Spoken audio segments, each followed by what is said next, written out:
Michael Tant. I'm here talking for Liberty University. This is my persuasive speech project for Comms 101. My audience is ready. So we're going to go ahead and begin the speech. Quote, roughly 7 in 10 Americans take a prescription drug. That's surely a symptom of a sick society. But who will diagnose the diagnosticians?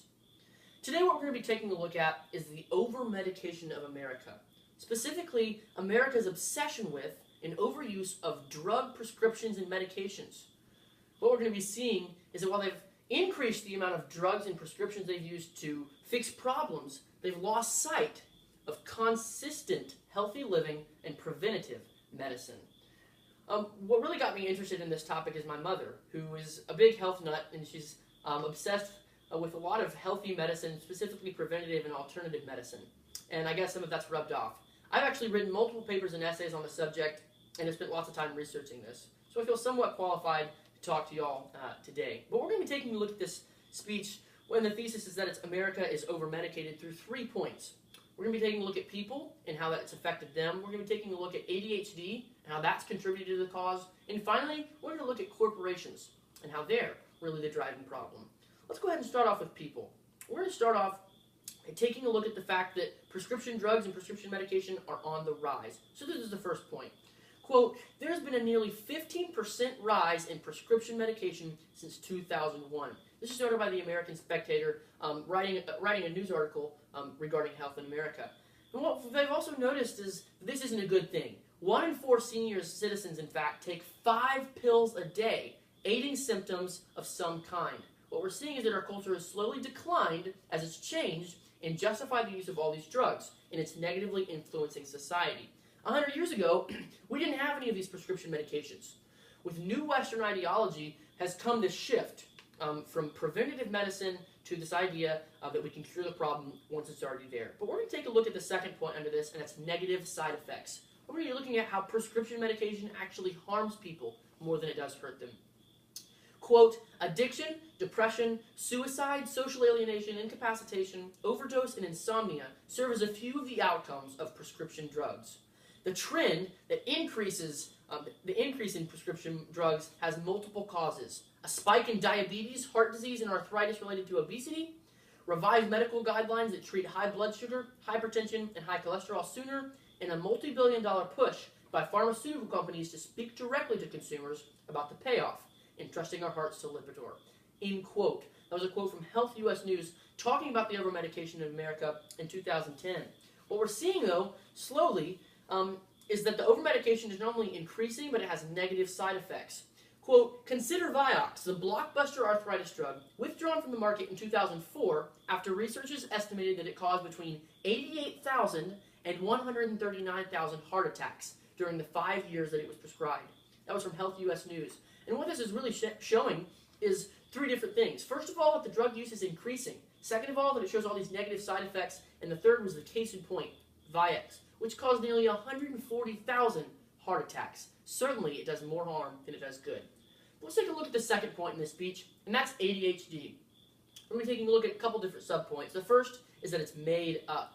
Quote, a disease responsible for much of the prescription boom is attention deficit hyperactivity disorder, or ADHD, which a behavioral neurologist practicing for half a century now believes is a made-up malady.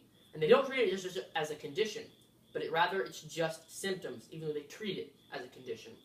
To treat ADHD as a condition rather than a set of symptoms is doing a terrible and dangerous disservice to the children and adults who are diagnosed with it.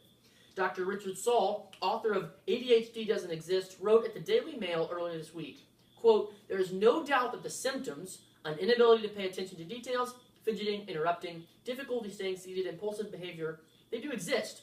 But to lump them together and to turn them into a dangerous diagnosis of ADHD, then to treat this so-called condition with stimulants is like treating the symptoms of a heart attack, such as severe chest pain, with painkillers, rather than tackling the cause of them by repairing the heart.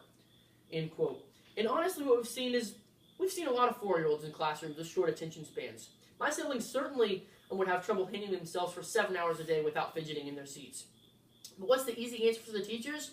to drug up the children so they pay attention with prescription medications that are actually off the table and legal, just like an aspirin or even like a Band-Aid. And the third and final point under ADHD is that the diagnoses are increasing. The New York Times reported this week that prescriptions for ADHD, a disease that some respected doctors don't believe exists, doubled between 2008 and 2012. The article detailed that more than 3 million adults and several million more children received prescriptions for the controversial condition in 2012. What's good for business isn't necessarily good for us.